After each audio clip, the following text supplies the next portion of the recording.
체제로 무장을 시켜서 교회 여러 가지 정치 체제죠. 예수 그리스도가 교회 체제의 수반이, 정치 체제의 수반이 되셔서 성령을 통하여 모든 성도들을 다스려가는, 치리해가는 과정을 지금까지 우리가 공부했거든요. 마지막에 와서 그러면 성령께서 그리스도의 영이 교회 화평을 이루게 하는, 교회를 어떻게 해서 화평하게 이루어 가시는가, 그 원리가 무엇인가를 최종적으로 설명하고 마무리를 짓습니다. 그러니까 우리가 서로 양보하면 화목이 돼. 서로와 싸우지 마. 서로 양보해. 이건 다 인위적인 생각이고 어리석은 얘기고, 또 뭐 싸우는 사람들에게 서로 잘났다고 하지 말고 다 그냥 묵인하고 덮어버리자, 뭐 이런 식도 얘기 나오고, 서로 화평하는 일. 그러니까 이북과 남한이 지금 평화를 유지하고 살고 싶어서 애를 쓰잖아요. 안 되잖아요. 저쪽도 기싸움하고 이쪽도 기싸움하고. 인간 방법으로 절대 안 되는 겁니다. 자, 이쪽에서 조금만 뭐 잘못하면 자기들을 자존심 상했다고 또 꽝 무슨 로켓을 발사하겠다 어쩌다 난리를 치고 또 뭐 남북 그 가족, 이산 가족 뭐 다 숲으로 돌리겠다 뭐 공간을 치고. 절대 인간적 방법으로 안 된다. 그러면 성령은 어떻게 교회를 화평하게 만들어 가시는가, 그 원리가 뭔가. 그럼 성령이 하시는 일입니다. 성령이 어떤 원리에 의해서 교회를 화평하게 해 가시는가, 그 말이거든요. 그럼 첫째가 성도들로 하여금 사랑을 기초로 교제하게 만들어요. 사랑을 기초로. 그러니까 무슨 뭐 이익구원이 같아서 같이 교제하고, 어떤 다른 목적이 있어서 내가 목표하는 거하고 저 사람이 목표하는 거 같아서, 예를 들면 교회에 와서 무슨 자기 장사를 좀 해야 되겠는데, 이 장사하는 일에 협조가 되니까 그 사람하고 교제를 나눈다. 이것도 아니라 이 말입니다. 너하고 나하고는 확연히 같아. 그걸로도 교제해도 안 된다 이거예요. 당신하고 나하고는 연령이 비슷해. 그래서 그걸로도 안 된다 이거예요. 오직 사랑으로 돼야 되는데, 이 사랑이란 인간의 감정 발산을 말하는 게 아니에요. 우리들이 성경에서 나오는 사랑을 자꾸 인간의 감정 표현을 얘기하는데, 그게 아니고 성령의 열매예요. 이 사랑이란 성령의 열매는 사랑, 첫 번째 열매가 사랑이에요. 성령이 역사하지 아니하면 사랑이라는 게 불가능한 겁니다. 그럼 사랑의 구체적인 내용이, 사랑은 뭐냐? 오래 참게 만들어요. 저 사람이 나를 아무리 욕하고 나를 비난을 해도 꾹 참게 만들어요. 그게 사랑이에요. 꾹 참는 게 사랑이란 말입니다. 욕을 하고 비난하고 그냥 시기하고 질투해도 내가 참아지는 것이 이게 사랑이로구나. 내가 하는 게 아니라 성령께서 사랑하게 한다 이 말입니다. 그런 오래 참고 온유하며 무리에 행치 아니하며. 예를 들어 내가 지금 만나는 분이 나보다 나이가 한 10살이 위에요. 그러면 작은아버지 빨 아니면 큰형님 빨 되잖아요. 당연히 공손한 자세를 취해야죠. 이게 무례히 행치 않은 거예요. 말 함부로 그랬어 저랬어 이렇게 놓거나 막 욕을 하거나 폭언을 하거나, 이건 사랑이 아니죠. 그렇잖아요. 그러니까 성경이 말하는 사랑은 오래 참고 온유하며 무례히 행치 아니하며 자기의 유익을 구치 아니하며. 이렇게 하면 내 유익이 더 많아진다. 그것도 아니에요. 내가 손해가 갈 망정, 내 이익이 적어질 망정, 그래도 참고 견뎌가는 것이 사랑이란 말입니다. 그러니까 이거 인간으로는 불가능한 거예요. 이런 사랑을 기초로 교제가 돼야 된다. 그 말은 성령께서 역사하심으로 성도의 교제가 아름답게 이루어진다. 안 그러면 꼭 패거리가 돼요. 너는 내 편 들었지? 저 사람은 저쪽 편이야. 이렇게 되면 이제 성도 교제가 망가지는 거죠. 그건 성령의 역사가 아니에요. 성령의 역사가. 이게 인간 편이 되면 분열이 되고, 인간의 편을 들면 분열이 되고, 하나님의 뜻을 따르면 합일이 되는 거 아니에요. 당연하잖아요. 그러니 이게 사람으로 불가능하다 이 말이에요. 인간으로는. 근데 인간은 꼭 편들기를 하니까, 편가르기를 하는 거니까. 왜? 세력을 만들기 위해서, 정치적인 세력을 만들기 위해서. 그러니까 국회가 늘 싸우는 것도 정치적인, 뭐 야당이냐 여당이냐 서로 세력 싸움. 지금 뭐 대선 놓고, 아니 총선 놓고 난리 아니에요. 국회의원 한 사람이라고 더 만들려고, 내 편 더 만들려고. 그것이 교회 정치와 똑같이 돌아간다니까요. 이 한국교회 정치. 그러니까 이게 교회 아니다. 이건 교회 정치가 아니다 이 말이야. 인간 편 만들어서 많은 편 숫자 가지고서 자꾸 교회를 이끌어 가려고 하면 그게 어떻게 하나님의 교회냐 이거예요. 그러니까 사람 편 들면 교회는 반드시 분열되게 돼 있어요. 하나님의 뜻을 쫓으면 교회는 하나로 될 수가 있어요. 하나가 된다 이 말입니다. 그러니까 성령께서 우리 각자들 성도들의 마음속에 사랑을 푹 담아주면 그 사랑을 기초로 해서 이 집사와 김 집사 또 박 집사와 최 집사가 서로 사랑으로 교제하게 되고 만나기를 원하고 만나면 즐겁고. 근데 이게 이제 딱 보면 성격을 알 수 있어. 사랑으로 교제하는 거냐 사랑으로 교제하지 않는 거냐를 판별하는 건 그렇게 어렵지 않잖아요. 만나면 벌써 누군가의 흉보고 누구 헐떡 시작하면 그건 벌써 마귀짓이라 이 말입니다. 안 그래요? 그건 마귀짓이에요. 그런데 만나면 서로 훈훈해요. 서로 위해주고 위로해주고 격려해주고 정말 붙들어주고 그래서 힘을 얻게 되고. 그래서 성도의 교제란 없으면 안 돼요. 그래서 모이기를 피하지 말란 말이 그 말이거든요. 우리 성도들은 이렇게 우리가 화요일날 적은 수라도 이렇게 모이지만 이게 참 중요한 거란 말입니다. 같은 말씀 배우고 잠시 쉬면서 차 한잔 같이 하면서 담소 나누고. 누구 험담하는 거 아니잖아요. 차 마시면서 누구 또 욕했어요? 욕이 안 나오죠. 우선 남 험담이 안 나와요. 사랑으로 교제하는 그 교제는 남 욕하거나 남 험담하거나 거짓말하거나 헐뜯거나 시기하거나 질투하거나 그런 게 나올 수가 없는 거예요. 우리가 그건 분별할 수 있잖아요. 하나님의 뜻 분별이라는 게 쉽단 말입니다. 너무너무 쉽단 말이에요. 어떤 것이 성령의 인도함 따라서 사랑을 기초로 해서 교제하는가. 우선 사람들이 많이 모여서 남 흉보거나 험담하거나 비난하거나 이거 없으면 그건 성령의 역사로 사랑의 교제라고 일단은 생각하면 돼요. 아니면 난 이 성경 보다가 이게 나오는데 잘 이해가 안 가요. 이런 얘기라든가 정말 공부하다가 내가 이 장면을 놓고 내가 가슴이 뭉클해서 혼났다고. 그래서 이제는 나도 뭔가를 하나님 기뻐하시는 일을 하고 싶은데 아직 하나님께서 지혜를 안 준다고. 이런 얘기들이 얼마나 좋은 얘기들이에요. 안 그래요? 자, 그 다음에 이제 선행을 우리가 이제 총체적으로 얘기한 선행을 자의로 실천하게 한다. 성령께서는 선한 일, 하나님의 기쁘신 뜻을 위해서 살아가는 행위를 억지로 하게 하지 않아요. 억지로 하게 하는 게 아니라 자의로. 이 자의란 말이 스스로 자자. 이게 자의거든요. 자의. 그럼 자의란 말이 여기 전제가 뭐냐면 성령께서 내 안에 감동을 주셔서 나로 하여금 하고 싶은 소원을 준 자의예요. 그러니까 말이 자의지 누구의 뜻이에요? 성령의 인도함을 받는 뜻이죠. 그러니까 내 안에서 성령이 역사해서 그런 마음이 솟아났기 때문에 타율에 의해서 누구 인간적인 권위나 정치적인 파워나 어떤 제도적인 힘에 의해서 억눌려서 억지로 하는 게 아니라 내 마음속에서 우러나요. 그냥 성령의 감동 따라서 이거 하고 싶다.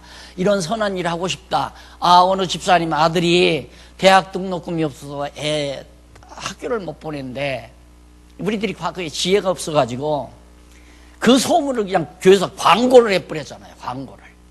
그러니까 그 학생이 그때 완전히 수치심 느끼고서는 교회를 안 나와버려. 지금도 안 나와요. 그 어머니도 나갔지만은 교회에서 뭐 이렇게 해서 줬잖아요. 그걸 오른손이 하는 게 왼손 모르도록 애가 모르도록 어머니에게 이렇게 해서 등록금 반이든지 전체든지 이렇게 줘가지고 어려운데 애기 좀 공부시키라고 그렇게 해서 내도 지혜가 없었죠.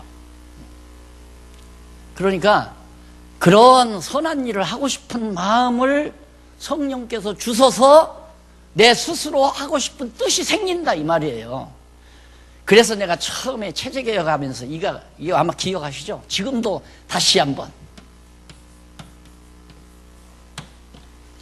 뜻으로 하나 된다. 우리는 뜻으로, 제도나 형식이나 어떤 체제로 하나가 되는 것이 아니라 하나님의 뜻으로 하나가 된다. 성령이 우리 안에 오셔서 선한 일을 행하는 마음을 주어가지고 그런 뜻으로, 자의죠, 각각 마음속에 그런 뜻이 일어난 것으로 해서 그 일이 실제로 이루어지게 하신다. 그렇게 되면 교회가 화평하게 된다. 평화롭게 된다. 싸움이 없고 평안하게 된다. 그것이 성령이 하시는 일이다. 이렇게 하지 아니냐고 분쟁이 일어나는 것은 성령의 역사와 악령의 역사가 같이 공지하는 거예요.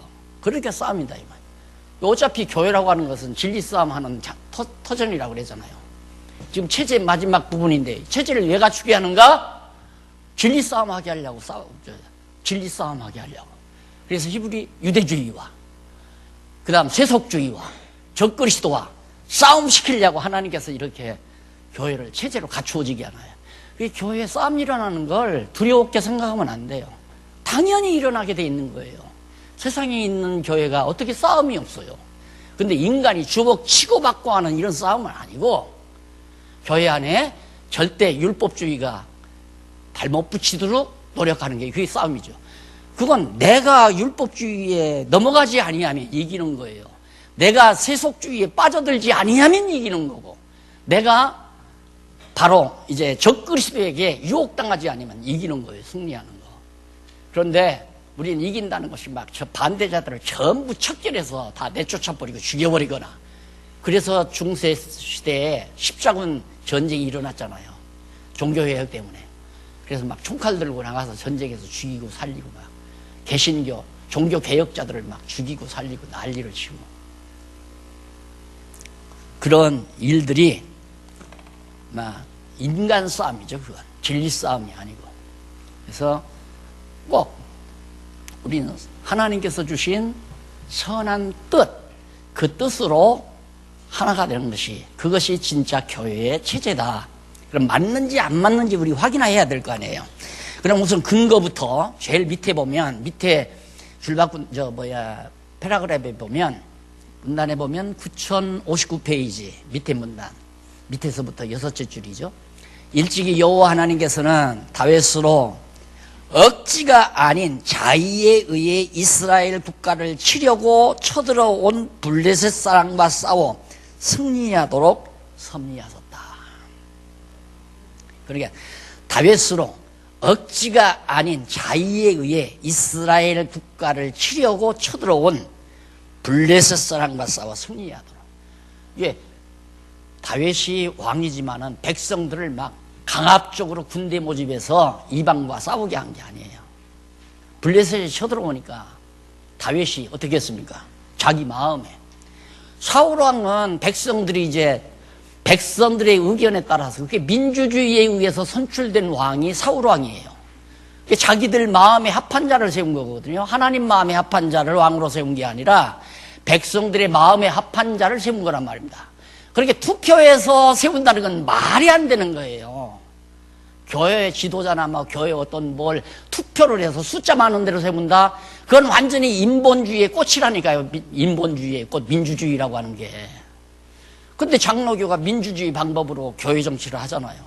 이게 성경에 있는 대로 교회를 이끌어가야 하는데, 그래 사울왕을 백성들이 다 원하니까 하나님께서 야 그럼 너 맘대로 한번 세워봐라 하고 한 게 사울왕 아니에요. 그래서 사울왕 잘생기고 덩치도 크고 백성들도 다 호응하고 그러는데 전쟁터에 나가서 블레셋 군대한테 완전히 패배하고 왕궁에 들어와 벌벌벌벌 떨고 있잖아요. 다윗이 누가 나가라고 그랬나? 자기들을 전쟁터에 나가라고 한 것도 아니잖아요. 아, 형님들 문안 알아오라고 해서 가서 보니까 할례 받지 못한 골리앗 장군이 할례 받은 하나님의 백성들을 모독하고 욕을 하는데, 아, 견딜 수가 없네. 속에서 막 이게 올라온 거예요. 다윗이 스스로. 의욕이. 그래서, 저건 안 된다. 내가 나가서 저 인간, 저 할례 받지 못한 인간을 내가 척결한다 해가지고 사울왕한테 가가지고, 왕이야, 제가 나가서 해치우랍니다. 그게 사우랑이 가잖지요. 소년이, 소년, 이제 다 크지도 못한 소년이 와서 블레셋 장군하고 싸운다니까. 그러니까 하도 답답하니까, 야, 그러면 내 갑옷이라도 내가 줄 테니까 입고 나가라. 사울 갑옷을 입으니까 몸에 맞아요, 그게? 투구만 써도 그냥 어깨 밑으로 척 내려오는데. 아, 이건 내 몸에 안 맞습니다. 나 그냥 갈랍니다. 하고 가다가 시내가에서 물맷돌, 돌 몇 개 주워가지고, 과거 양치기 할 때 이렇게 돌려가지고 쫙 던지면 돌이 나가서 이제 맹수들을 죽이고 하잖아요. 그걸 가지고 간 거예요, 다윗이. 그 막대기 떡 들고 물매 그걸 들고 딱 가니까 사울왕이, 사울이 아니라 블레셋 장군이, 골리앗이, 야, 너 나 강아지로 아냐? 막대기 가지고 나한테 나오느냐? 내 강아지냐 이거야. 강아지 때려치우려고 하듯이. 그러니까 다윗이 있다가 골리앗 장군이, 당신은 칼과 창을 의지하고 내게 나오지만은 나는 만군의 여호와의 이름으로 나오노라 하면서 물맷돌 하나를 쾅 던지니까 가서 그대로 명중해 버리잖아요. 이마에. 그게 하나님 하시는 일이다 이 말. 그러듯이 반드시 하나님께서는, 다윗 누가 시켰나요?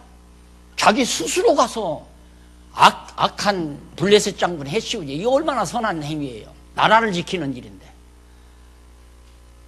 그러니까 구약 시대에도 그렇게 자의로 하나님의 일을 행한 것처럼 오늘 신약교회도 각자가 자기 마음에 원하는 대로 하기 싫으면 말고, 내가 늘 입 닳도록 얘기하잖아요. 하기 싫으면 안 해도 되고 하고 싶으면 하고, 자의로 하라 이 말이. 자의로. 왜? 그 말을 왜 하느냐, 성령께서 각자 성도들을 다 주관한다고 확실히 난 믿으니까.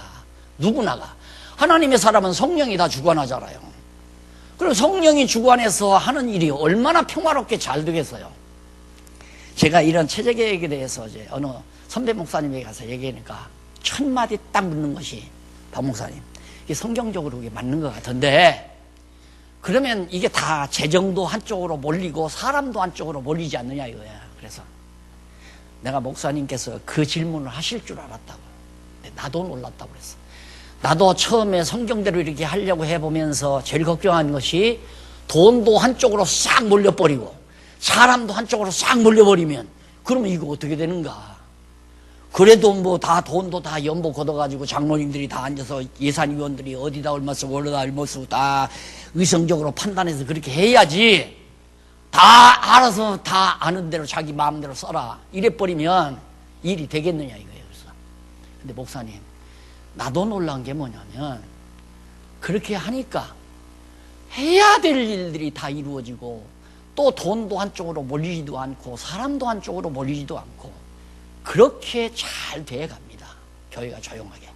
그래. 박 목사님, 그런 걸 신문에 쓰라고, 그런 걸 신문에 좀 써라 이거야, 날더라. 그래서 아직 조금 미숙해가지고요, 조금 더 되면 신문에 제가 기고하랍니다. 그리고 얘기를 했습니다. 여러분이 다 경험했죠? 해봤잖아요. 자의로 다 맡겨버리니까 얼마나 잘 됐어요. 편안하고. 그때 싸움 없었잖아요.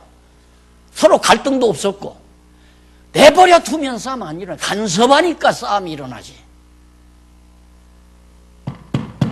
이게 성령께서 교회를 화평하게 만들어가는 원리예요. 사랑을 기초로 서로 교제해야 되고, 그리고 선행을 자의로 누구야 시켜서, 당신 이거 해, 당신 이거 해. 명령해서.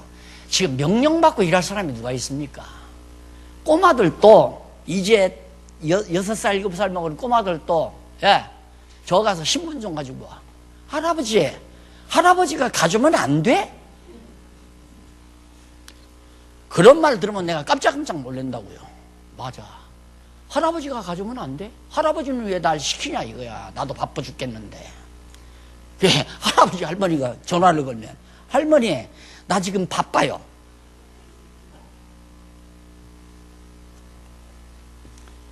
그게 당연한 거죠. 당연한 거예요.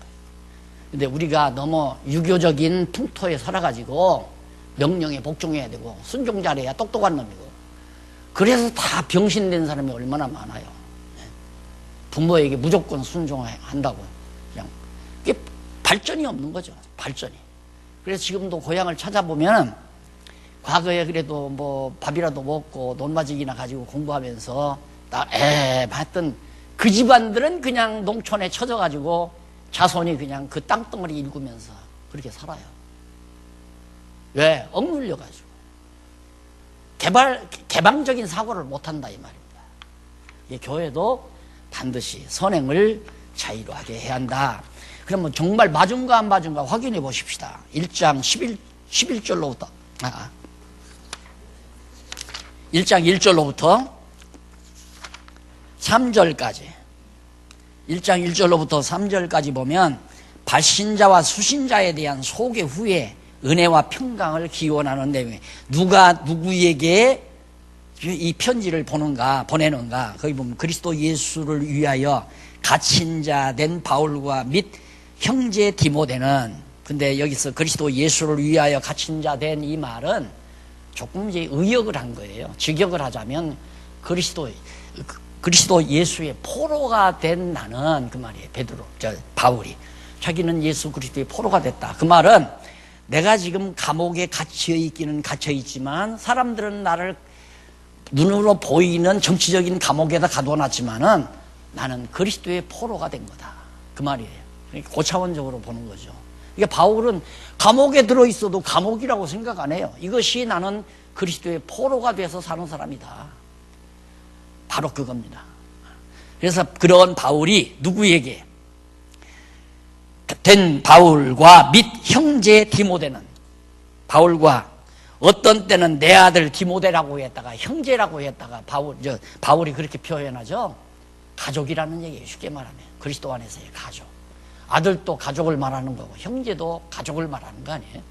그래서 그리스도 안에서의 가족, 바로 이거죠. 이 사랑. 가족은 그냥 조건 없이 사랑스럽잖아요.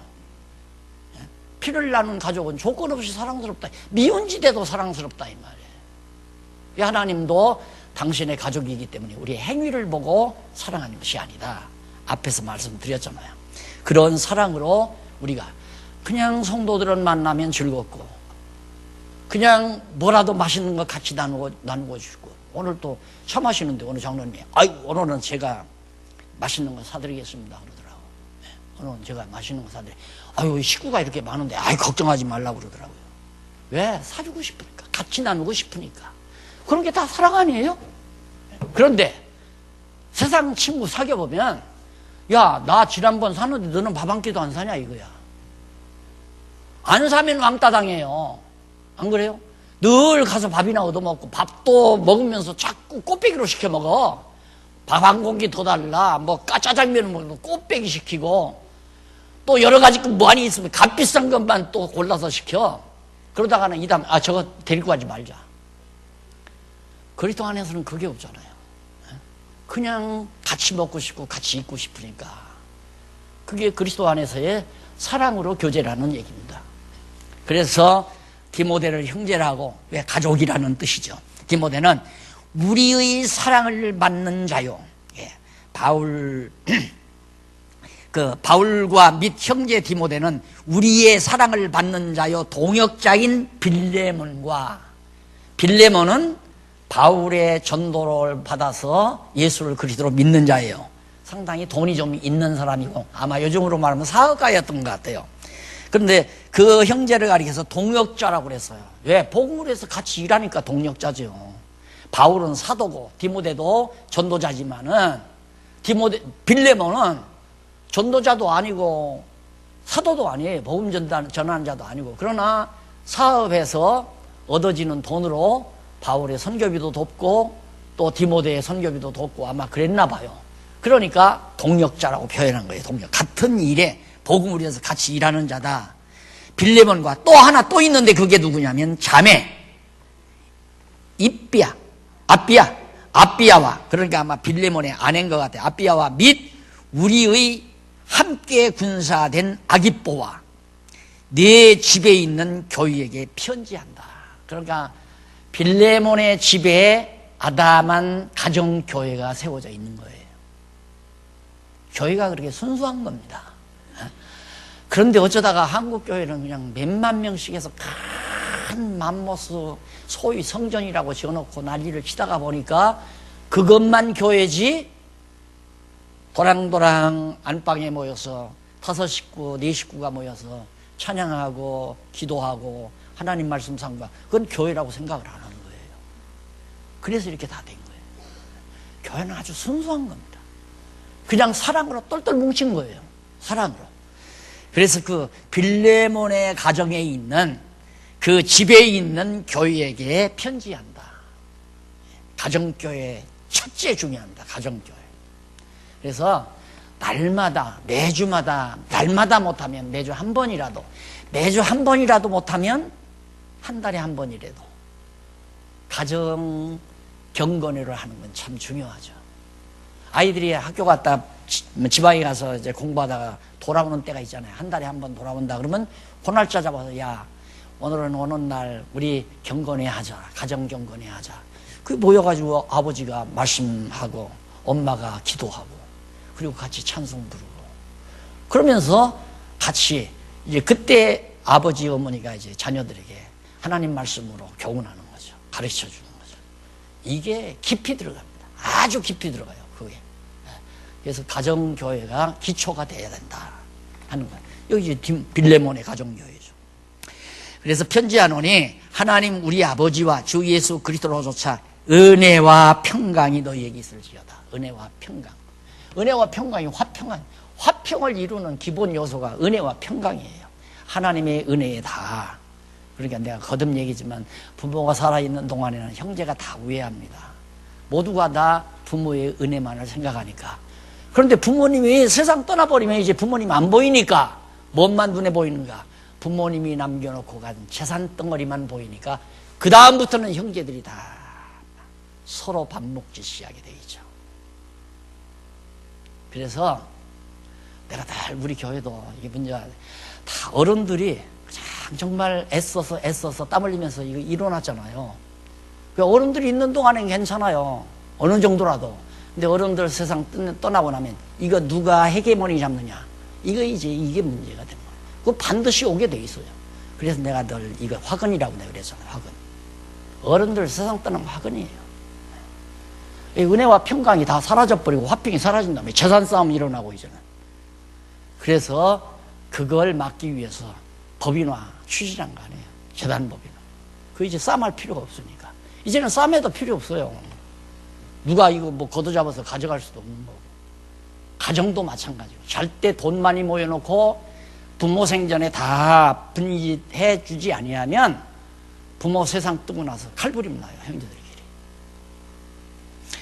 그래서 첫 번째 이제 1절로 3절에 그렇게 인사를 하고 나서 4절로 7절 사랑과 믿음의 교제에 대한 효능과 이유, 사랑과 믿음으로 성도가 교제해야 되는, 모이기를 힘써야 되는, 다시 말해서 성도들이 늘 이렇게 자주자주 모여서 사랑과 믿음의 교제를 나눠야 되는, 나누게 되면 그 효능이 어떤 것이며 어떤 효능이 나타나고 또 그 이유는 무엇인가에 대해서 우선 효능부터 살펴보십시다.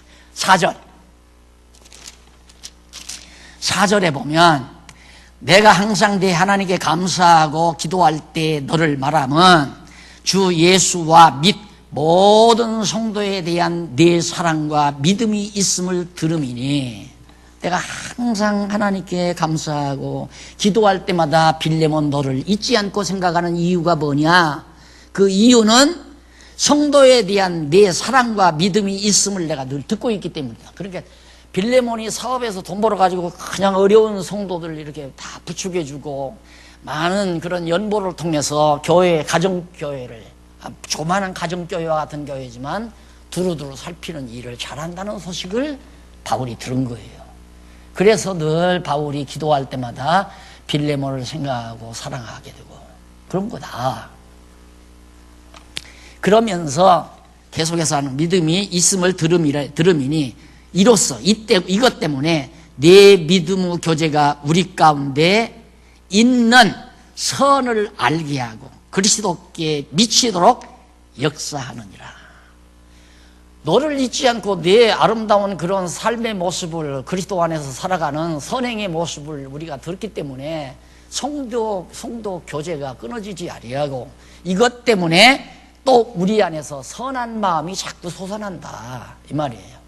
예를 들면 우리가 같이 예를 들어 뭐 정말 전도 일을 위해서 우리가 5명이 모였다 하십시다.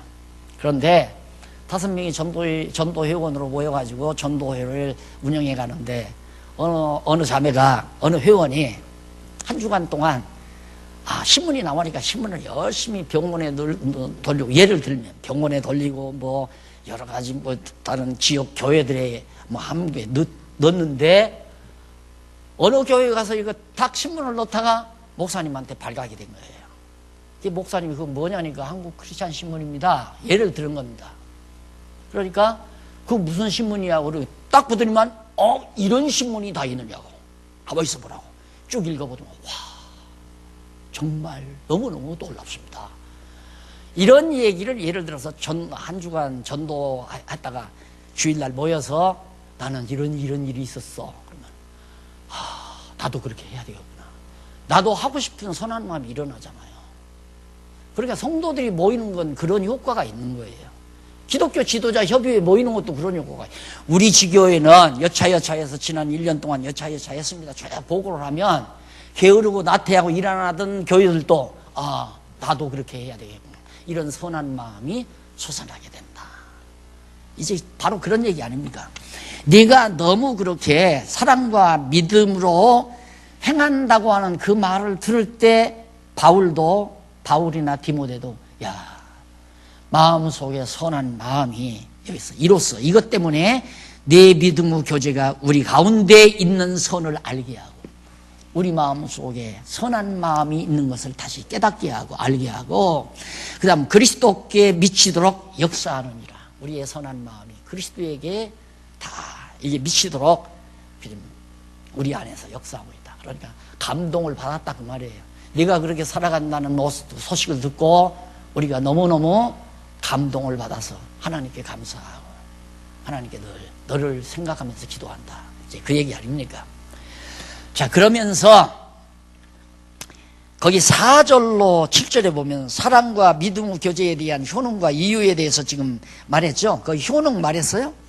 그게 바울의 사랑과 믿음의 교제가 바울이 아니라 빌레몬의 사랑과 믿음의 교제가 바울에게까지 미쳐가지고 영향력을 미쳐서 감동을 받아 하나님께 감사하고 그리스도에게 미치게 되졌다. 그런 얘기입니다.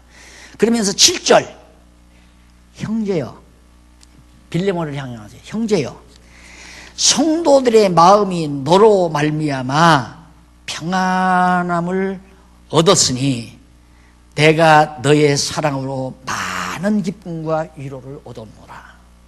자, 이유에 네가 그렇게 아름다운 선한 일에 열중하는 그것이 형제여 성도들의 마음이 너로 말미암아 평안함을 얻었다. 네가 그렇게 사랑과 믿음으로 행하니까 성도들이 평안하게 화평하게 평안하게 사는 생활을 얻게 됐다 이거예요. 그래서 결국 얻었으니 내가 너의 사랑으로 많은 기쁨과 위로를 얻었노라. 바울도 엄청난 위로를 받고 있다. 그런 얘기입니다. 그래서 그런 효능이 나타났다. 뭐에 의해서? 무슨 이유로? 빌레몬의 사랑과 믿음의 행위로 인해서 그렇게 됐다. 따라서 8절로 10절에 보면 57페이지 나오죠. 사랑에 의한 믿음의 교제의 요소, 사랑에 의해서 믿음의 교제를 하는데 아주 중요한 요소가 뭔가, 그리고 그 사연에 대해서 알려줘요. 사랑의 교제에 절대 없어서는 안 되는 중요한 요소입니다. 우선 요소부터 살펴보십시다. 8절. 8절에 보면 이 말이 죄송합니다. 8절. 이러므로 내가 그리스도 안에서 많은 담력을 가지고 내게 마땅한 일로 명할 수 있으나, 당연히 바울에게서 전도를 받고 바울의 형제가 되고 동역자가 된 디모데에게 바울이 이렇게 해 하고 명령할 수도 있죠. 그건 상식적인 얘기를 지금 빌레몬이 하는 거예요. 내가 명령할 수도 있다. 왜? 나이도 많고 또 내가 너를 양육했고 내가 너를 전도를 시켜서 형제고 또 복음을 위해서 같이 살아가는 너희니까 그렇게 명령할 수도 있지만 이 성도교제의 아주 중요한 부분입니다. 요소가 매우 중요한데 명령할 수 있으나 사랑을 인하여 내가 너를 사랑하는 것 때문에 명령을 안 한다 이 말이에요. 그러니까 명령은 사랑이 결여된 것이다. 그래요. 예를 들면 내가 자식에 대한 아들에 대한 자녀에 대한 사랑이 극진합니다. 그러면 얘야 이것 좀 하면 어떻겠니? 이렇게 말이 나오지만 야 너 이것 좀 해. 가서 신문 좀 가져와. 이건 부모가 자식에 대한 사랑이 결여된 행위죠. 그렇잖아요. 그러면 애기가 바빠 죽겠는데 아버지가 하라니까 안 할 수도 없고 합니다. 짜증 부리면서 해요. 하라니까. 아버지만 안 들을 수도 없잖아요. 명령은 짜증과 불만을 동반한다. 맞죠? 명령은 상대로 하여금 짜증과 불만을 동반한다. 그러니까 교회에 명령이 있으면 교회는 시끄러워져요. 반드시 불만하는 사람이 있고 짜증 부리는 사람이 나타나니까 교회가 시끄러워질 수밖에 없잖아요. 자의로 해결해야죠. 그래서 바울이 내가 명령할 수 있지만 사랑을 인하여 도리어 어떻게? 간구한다. 간구는 하나님께나 하죠. 우리들이 보통 간구한다 그러면 하나님께 하는 걸로 알죠? 아니에요. 사랑하는 사람에게는 간구를 하는 것이다. 그렇게 좀 해주라. 해줬으면 좋겠다. 좀 해주라. 부탁한다. 이게 사랑의 자세 아니에요? 야, 아빠가 바쁜데 신문 좀 갖다 주라. 야, 엄마가 바쁜데 시장 좀 다녀오면 어떻겠니? 이게 사랑이 담긴 말이죠. 야, 엄마 바빠. 가서 저 시장 좀 봐와. 야, 청소 좀 해. 이러면 이제 가정이 싸늘해지는 거예요. 그래서 명령은 집안을 시끄럽게 한다. 근데 끝까지 명령하고 싶어 하잖아요. 끝까지 명령에 복종시키고 싶어 하잖아요. 그게 인간의 정치술이란 말입니다. 안 돼요. 그건 아니에요. 명령에 복종하면 반드시 오래 못 가는 거예요. 한두 번은 하죠. 그 다음에는 아들놈이 야가요, 이제. 요 아침 시간에 아버지 눈앞에 있으면 하나님이 또 신문 가져라고 한다. 그러면 그 다음에 이 야근 놈이 안 나타나요. 지 방에 들어가서 절대 아버지 안 보이는 데서 공부하는 척하고 가만히 있죠. 그럼 아버지가 안 보이는데 아무개야 불러도 못 듣는 척 해버려요. 그럴 거 아니에요. 하기 싫으니까. 그래서 그 아이를 보면 정말 정상적으로 사랑이 깔려있는 가정에서 자랐는지 안 그러면 부모의 권위 밑에서 자랐는지를 태도를 보면 알잖아요. 태도를 보면. 권위 밑에서 자란 건 항상 피동적이에요. 사랑이 깔려있는 상태에서 자라는 아주 창의력이 강해요. 제 스스로 자꾸만 창의력이 높아져요. 유대인들은 절대 억압을 안 하잖아요. 공부도 집끼리 토론해서 시킨다고 하잖아요. 선생이 이렇게 칠판 놓고 막 이렇게 주입식으로 이렇게 가르치는 게 아니라 주들끼리 토론하게 만들고, 유대인 교육이.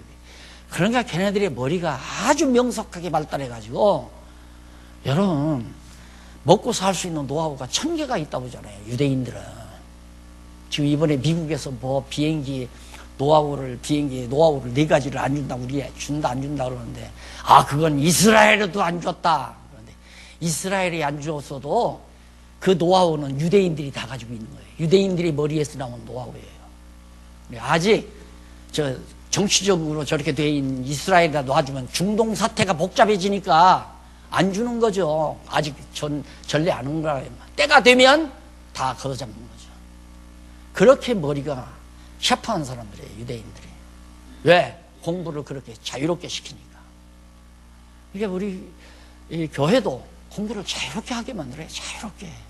그냥 처처해서 여기저기서 그냥 4명, 5명, 10명, 15명 그냥 구석구석에 모여서 공부하고, 월요일도 모이고 화요일도 모이고, 토요일 날 오는 사람도 있고, 화요일 날 오는 사람도 있고, 밤에 오는 사람도 있고, 각자 또 자기 집에 사는 사람도 있고, 어느 장로님 댁에 사는 데도 있고, 이렇게 그냥 여기저기에서 자의적으로 공부 모임이 이루어지면 진짜 멋있는 교회죠. 진짜. 근데 누구 하나가 다 통제해가지고 지금처럼 박 목사만 가르쳐야 한다 이렇게 되면 안 되는 거죠. 잘못하면 내가 삐끗 잘못이면 다 잘못되는 거예요.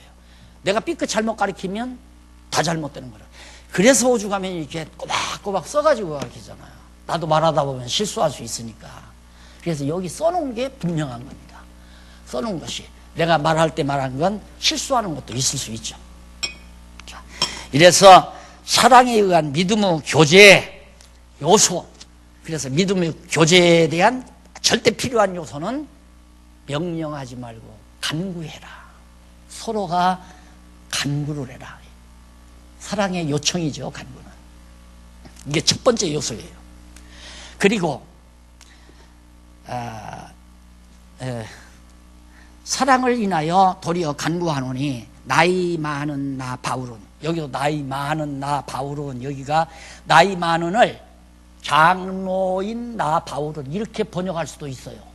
다른 데 번역한 걸 보면 여기가 제대로 번역된 거예요. 나이 많은 나 바울. 바울이 이제 나이 많이 들었다 이거예요. 근데 이걸 장로 요한은 이렇게 번역했잖아요. 요한 일성 어디 보면 나이 많은 어르신, 연세 높으신 이런 뜻이라 이 말입니다. 나이 많은 바울은 지금 또 예수 그리스도를 위하여 갇힌 자 되어 갇힌 중에서 낳은 아들 오네시모를 위하여 내게 간구하노라. 바울이 이제 감옥에 갇혀가지고 있을 때 복음을 전해가지고 감옥 죄수 중에 하나가 오네시모라는 사람이 바울의 전도를 듣고 예수를 믿게 된 거예요. 철저히 예수를 믿는 거죠. 바울이 볼 때 너무 착실하게 예수를 믿는 거예요. 내가 그 사람을 위해서 너한테 간구하고 싶다. 이게 바로 사랑을 기초로 교제하는데 절대 빼놓아서는 안 되는 가장 중요한 요소다. 명령하지 말고 간구해라. 사랑의 간구를 해라. 사랑의 요청을 해라 이 말이에요. 사랑으로 요청해라. 권위를 가지고 명령하지 말고 이래라 저래라 이러지 말고. 자, 그러면서 이제 오네시모를 위하여 내게 간구하노라. 그래서 믿음의 교제의 요소는 요청이고 아주 간구고, 그 사연은 명령할 수 있지만은 간구하는 이유는 바로 오네시모를 위하여 간구하려고 그런 거다. 그 사연은 오네시모가 감옥 안에서 바울의 전도를 듣고 지금 복음을 위해서 이제 같이 일할 수 있는 자가 됐다. 그래서 내가 너한테 간구한다. 이런 얘기예요. 자, 그러면서 두 번째로, 그러면 사랑을 기초로 바울이 지금 바울과 빌레몬이 교제를 다 나눴잖아요. 그러면 지금 빌레몬에게 요청한 것이 있죠. 빌레몬에게 요청이 있죠, 바울이. 그건 뭐냐면 오네시모를 위해서 간구를 하는 거예요. 그 간구가 바로 선행을 하도록 간구하는 거란 말입니다. 그럼 그 선행을 명령을 통해서 복종하게도 할 수 있지만은 난 그렇게 안 한다 이거예요.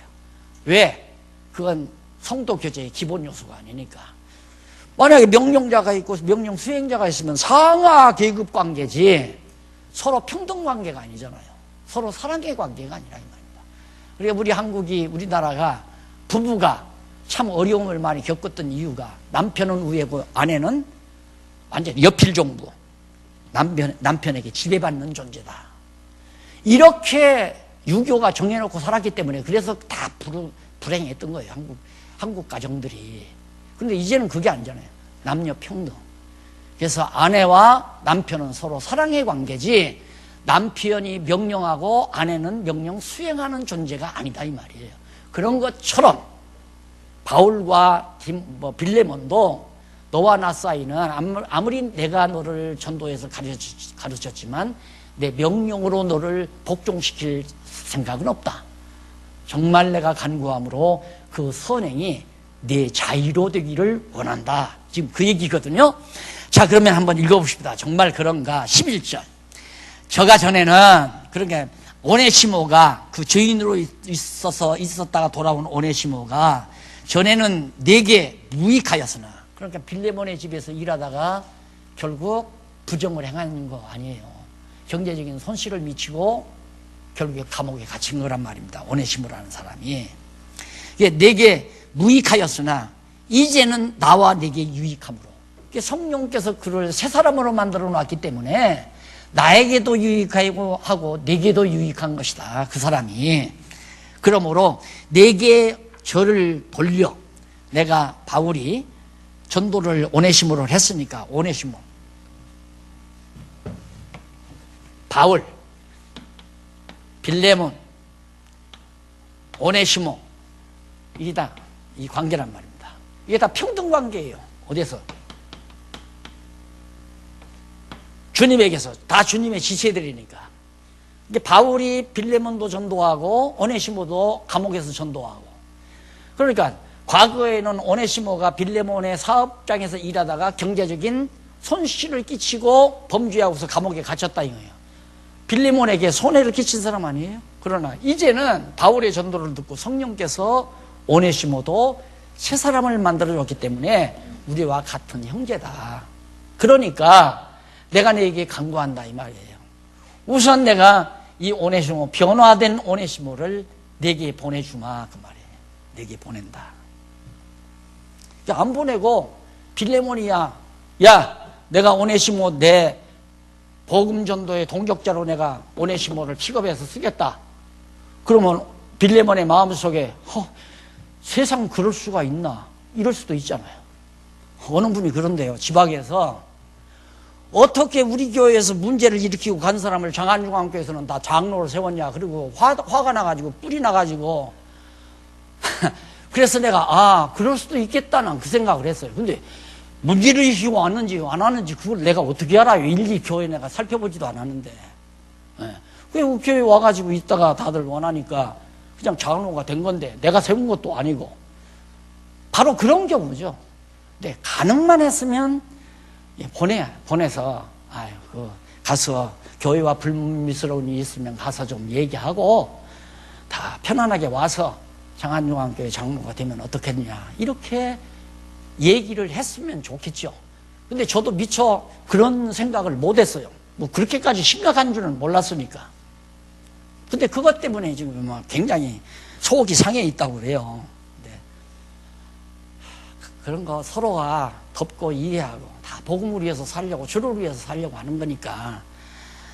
자, 이래서 바울이 계속해서 저를 네게 저를 돌려보내노니 저는 내 신복이라.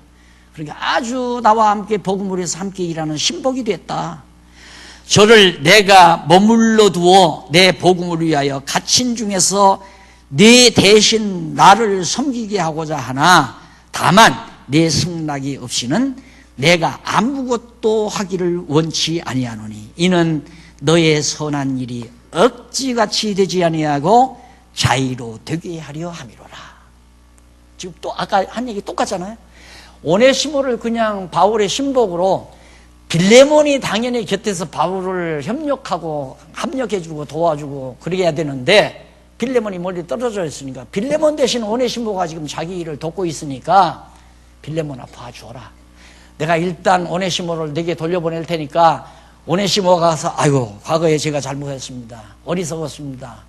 용서하십시오. 내가 복음을 듣고 나니까 정말 부끄러움이 많았습니다 하고 잘 화해하고 그리고 네가 오네시모를 내게 보내달라. 빌레몬 네가 네 의사대로 억지로 하지 말고. 근데 바울이 오네시모를 안 보내고 오네시모를 그냥 쓰면서 야 오네시모가 나를 위해서 너 대신 일하고 있으니까 그런 줄 알아라. 억지로 되는 거 아니에요. 억지로 되는 거. 억지로 되지 아니하고 내 자의로 내 스스로 자의로 되게 하기 위해서 일단은 내게 일단 보낸다. 보내고 안 보내는 건 네 의사에 달려있다. 빌레몬이 딱 붙들고 너 임마 잘못해서 네가 경제적으로 나 손실된 거 다 내놔. 그리고 붙들어 놓고 안 보내면 꼼짝 못하는 거죠. 안 그래요?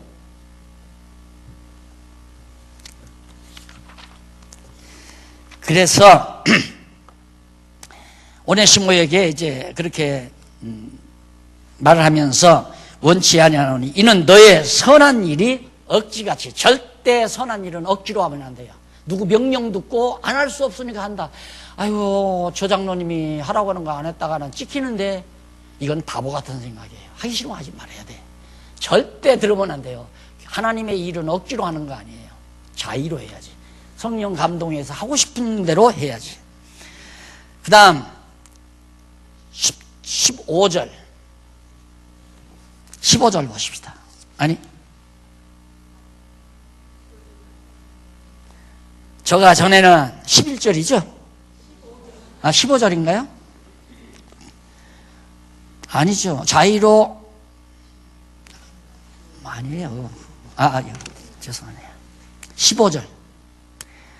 저가 잠시 떠나게 된 것은 이를 인하여 저를 영원히 두게 함이니, 그러니까 잠시 내게 돌려보내는 것은 네가 자유로 보내주면 내 곁에 영원히 헤어지지 않고 같이 있게 하려고 그런 거다. 그러면서 이후로는 종과 같이 아니하고 종에서 뛰어나 곧 사랑받는 형제로 둘 자라. 내게 특별히 그러하거든. 하물며 육신과 주 안에서 상관된 내 길이야. 자, 과거는 오네시모가 내 종이었지만 이제는 그리스도를 영접하고 나니까, 주를 영접하고 나니까 너나 나나 다 그리스도 안에서 형제다. 이제 그러니까 종으로 여기지 말고 같은 형제로. 이게 이제 화평을 누리는 거 아니에요. 이게 얼마나 복잡한 겁니까? 오네시모는 빌레몬에게 엄청난 손해를 끼쳤고, 바울은 죄수로 감옥에 갇혀있고, 바울과 빌레몬은 뗄래야 뗄 수 없는 관계고, 여기는 오네시모를 미워하고, 바울은 오네시모가 꼭 필요하고, 삼각관계 아니에요. 이걸 누가 해결하느냐, 이 말이에요. 해결 못해요. 아무도 해결 못해요. 누구만이? 성령만이 해결한다. 성령의 역사만이 이걸 해결할 수 있는 거예요. 성령이 빌레몬의 마음을 감동을 시켜가지고 오네시모를 형제로 받아들여서 다 용서해야죠. 바울에게 보내주면 한 덩어리가 되잖아요. 그래서 15절, 저가 잠시 떠나게 되는 것은 영원히 두게 하려고 했다. 이후로는 종과 같이 아니고 형제로 둘 자라. 내게도 역시 더 그러지 않느냐. 그러므로 17절, 네가 나를 동무로 할진대 저를 영접하기를 내가 내게 하듯 하고, 그러니까 오네시모를 영접하기를 바울 자기를 영접하든지 해라. 빌레몬에게 하고, 저가 만일 내게 불의하였거나 내게 진 것이 있거든 이것을 내게로 회개하라. 그러니까 오네시모가 100만 원 손해 끼쳤다. 그럼 100만 원 나한테 청구서 보내라. 그럼 내가 갚아주겠다 그 말이에요. 이게 바울에게 그런 마음을 성령께서 주시는 거예요. 그렇게 해서 삼각관계에 있는 이 관계를 하나님께서 다 성령께서 가무려서 교회 화평을 이루도록 섭리하시는 거다. 인간이 해결한다고 앞장서다 보면 더 어지러워져요. 가만히 있어 성령께서 하시는 일을 봐야지. 가만히 있어야 돼요. 인간이 하는 일은 더 시끄럽게 받는다니까. 인간이 하는 일은 자꾸만 더 가만히 있어 하나님이 하시는 일을 보는 자세. 이렇게 해서 결국 오네시모에게 내게 이렇게 해라. 그러면서 19절, 나 바울이 친필로 써노니 내가 갚으려니와 너는 이 외에 네 자신으로 내게 빚진 것을 내가 말하지 아니하노라. 너 빌레몬아, 너는 나에게 엄청난 빚을 줬다. 빌레몬, 너는 나한테 왜? 천하에 없는 보급을 거저 공짜로 받았으니까 이 빚이 얼마냐 이거예요. 그러나 네가 꼭 오네시모한테 100만 원 빚진 거 받으려고 한다면 내가 보내주마. 그러나 너 잊지 말아라. 나한테 너는 빚진 게 엄청나게 크다 이 말이에요. 자, 이런 말이 어떻게 바울에게서 나오겠어요? 이게 성령 감동에 의해서 교회를 하나로 이루어 화평케 하는 놀라운 성령의 역사가 바울의 마음속에 작용하고, 이것이 오늘 영원히 불변의 진리로 오늘 우리에게까지 전달이 된 거죠. 그 나머지 잠깐 읽고 끝내십시다. 오 형제여, 나로 주 안에서 너를 인하여 기쁨을 얻게 하고, 네가 오네시모만 그렇게 해준다면 나는 엄청 기쁘게 하고, 기쁨을 얻게 하고 내 마음에 그리스도 안에서 평안하게 하라. 얼마나 그리스도 안에서 우리가 마음이 편안하겠냐. 삼각관계에 있다면 난들 얼마나 괴롭겠냐. 오네시모도 사랑하고 빌레몬도 사랑하는데 빌레몬과 오네시모가 이렇게 원수 척진 것처럼 감옥에 집어넣고 어려움을 겪으니까 나 괴롭다 이 말이에요. 나 좀 기쁘게 즐겁게 해달라. 그러면서 오직 너는 기쁘게 하라. 나는 네가 21절 나는 네가 순종함을 확신함으로 너는 내가 지금 네게 강구한 것을 그대로 이행할 것을 내가 하나도 의심 없이 믿는다. 확신함으로 내게 썼노니 네가 나의 말보다 더 행할 줄을 아노라. 이 말은 뭐냐면 은근히 야 오네시모 감옥 생활하는 아무것도 없다. 옷도 없고 정말 용돈도 없고 그럴 거 아니냐. 그러니까 오네시모가 가득을랑 100만 원 갚으라고 하지 말고 도리어 100만 원 얹어주어라. 그 말이나 같은 얘기 아니에요? 나는 그걸 믿는다. 너를 믿는다 이 말이에요. 그렇게 해줄 걸. 성령이 그렇게 역사할 걸 믿는 거예요. 쉽게 말하면. 그러면서 오직 너는 나를 위하여 처소를 예비하라. 너희 기도로 내가 너희에게 나가게 하여 주시기를 바라노라. 나 너한테 가고 싶다. 바울이 이제 가서 모여서 어떻게 교제를 나누겠다 이 말이야. 사랑의 교제를 나누겠다. 내가 갈 거니까 좀 방 하나 준비해 놔라. 그 말 아니에요. 그러면 그리스도 예수 안에서 나와 함께 갇힌 자 에바브라와 또한 나의 동력자 마가 아리스타고 데마 누가가 문안하느니라. 바울과 함께하는 몇몇 사람을 딱딱 지적합니다. 그런 거 보면 무리가 아니잖아요. 몇백 명, 몇천 명이 아니라 그냥 5 손가락 깍 닦아줘. 누구.